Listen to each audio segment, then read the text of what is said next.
Eso está clarísimo y me parece que es exactamente lo que dice la presidenta Sheinbaum esta mañana. Lo que no entiendo es la declaración del fiscal Gertz Manero que dice que no tiene nada que ver con los hechos que se están investigando. Entonces, las personas señaladas en esta causa, en este proceso, ¿no todas están siendo investigadas? Porque uno entendería que todos los señalados por un testigo protegido, pues serían investigados, independientemente de lo que derive de esa investigación. Es un intento de nuevo, tratar de proteger o de lavar un poco la cara a alguien, a una institución en específico. Pues no lo sé, pero parece una declaración que va en absoluto contrasentido a los hechos. Pues hay hay una lista de personas señaladas, funcionarios, entre ellos elementos de la Marina, en activo y también retirados. Se deberá investigar para deslindar responsabilidades. En este caso, pues ya hubo detenciones el fin de semana, es decir, ya se probó una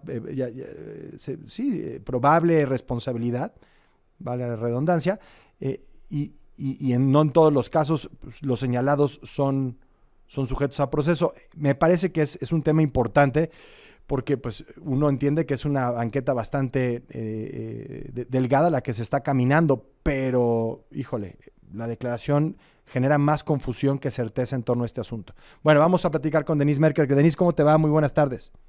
Enrique, qué gusto saludarte a ti y a todos los que te escuchan. Pues me quedé igual que tú, completamente sorprendida al escuchar al fiscal.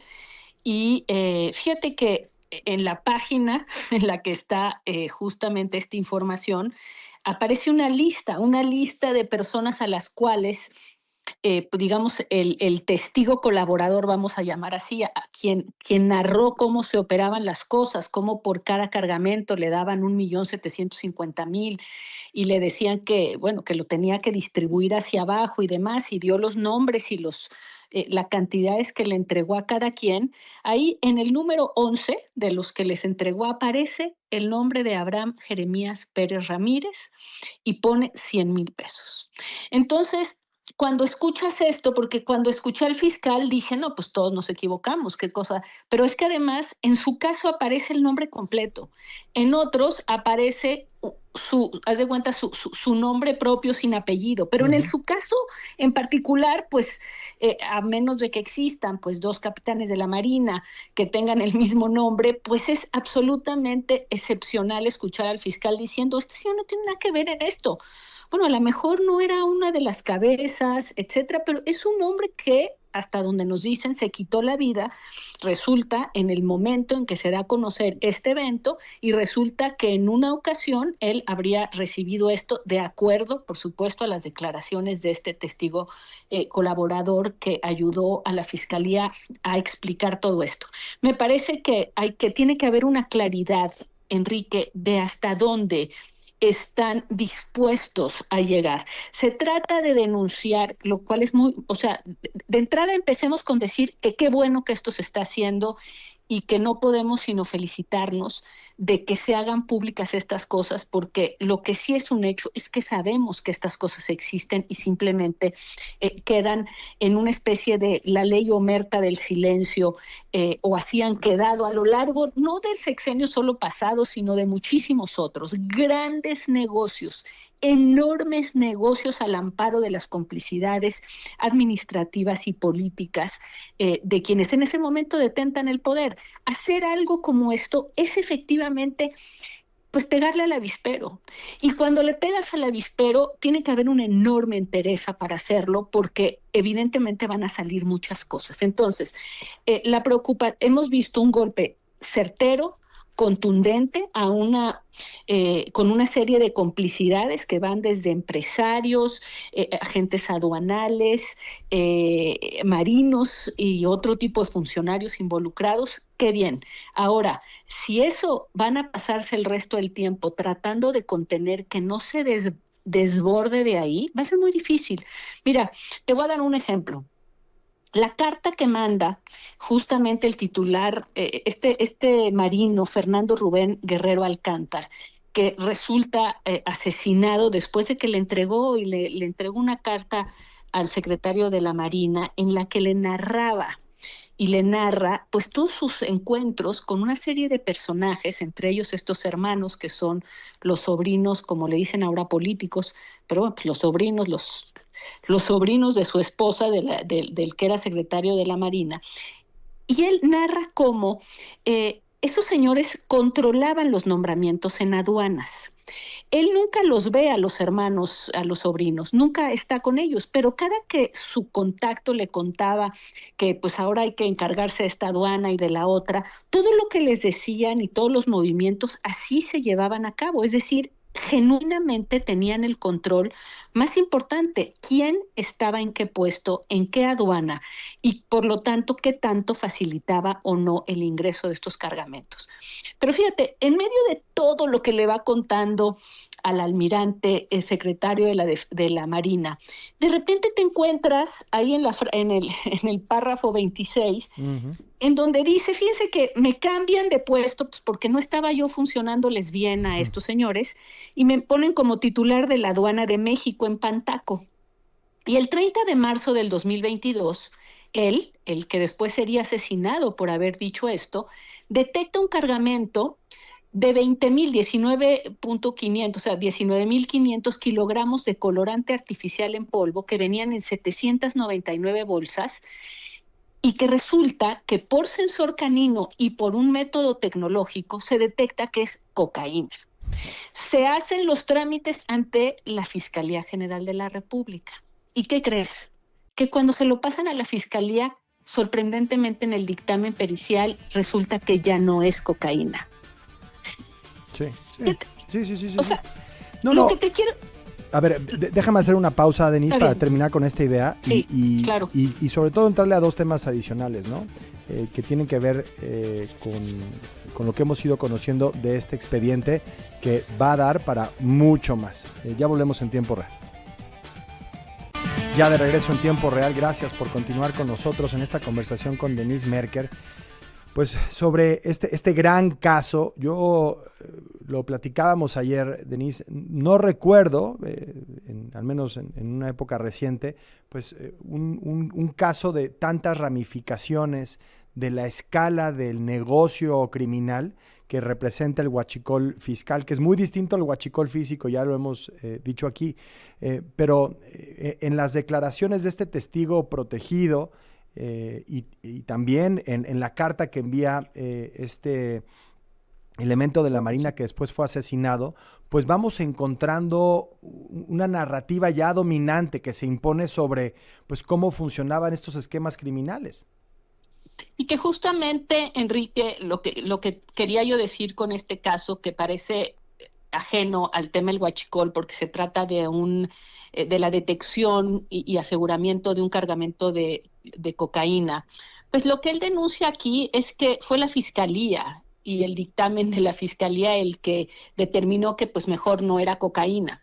Y básicamente lo que quiero decirte es que cuando tú te metes, como en este caso, que sí es un combate contra la corrupción y la corrupción con C mayúscula, esta sí estamos hablando de la corrupción, pues está muy difícil que quieras tratar de tapar y decir, bueno, pero solo este pedacito. No, porque es que en el expediente ya salpica para todas partes. Entonces, aquí, insisto, y además considerando loable que se haya hecho esta investigación y que tengamos estos datos, simplemente es... Recordemos otras investigaciones. Cuando te metes a estas cosas, no te puedes querer parar a la mitad, porque si te paras, empiezas a patinar y a tropezarte. De hecho, se empieza a volver contra quien investiga. Y voy a citar nada más un ejemplo que todos conocimos. Fue muy fácil declararle a Enrique Peña Nieto que iba a buscar a los responsables del asesinato y desaparición de los jóvenes de Ayotzinapa. Pero le mandó decir al procurador que hiciera el favor de limitarse a las complicidades locales de Guerreros Unidos, que no se metiera más allá. Pues el no meterse más allá lo volvió todo mucho más complicado, porque resulta que sí había complicidades más allá. Y entonces se le empieza a voltear totalmente la investigación, porque la quiere detener cuando se da cuenta que ya lo está apuntando, que está apuntando al gobierno federal, que está apuntando a instancias del ejército, a las personas que estaban enteradas de tiempo atrás que el grupo criminal Guerreros Unidos controlaba la zona de Iguala.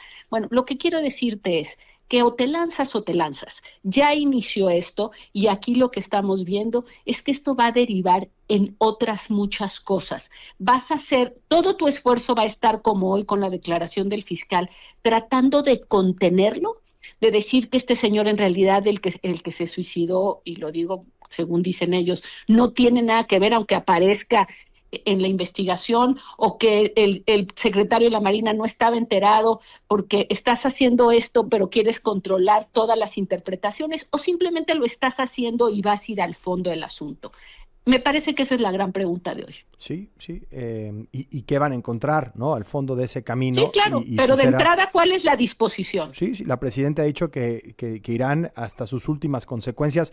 Y finalmente, decirte, preguntarte esto, Denise Merker, es en realidad también, es un caso ejemplar, ¿no? De cómo la corrupción no siempre nace de la ausencia de reglas, sino también del exceso de reglas discrecionales, porque la política de restricción de permisos de importación de combustibles, que se tomó durante la administración anterior y que estaba en teoría diseñada para reforzar el monopolio estatal, para combatir el huachicol físico, pues tuvo un efecto contrario, creando los incentivos para estos esquemas ilegales de importación de huachicol fiscal, con la escasez relativa que hubo, las rentas regulatorias, los mercados clandestinos que eran alimentados por la colusión, ¿no? Entre actores políticos y privados. Lo que quiero decir es, se trató de arreglar un tema de corrupción porque había en el universo de importadores gente que lo estaba haciendo de manera corrupta, y lo que se creó fue un incentivo gigante para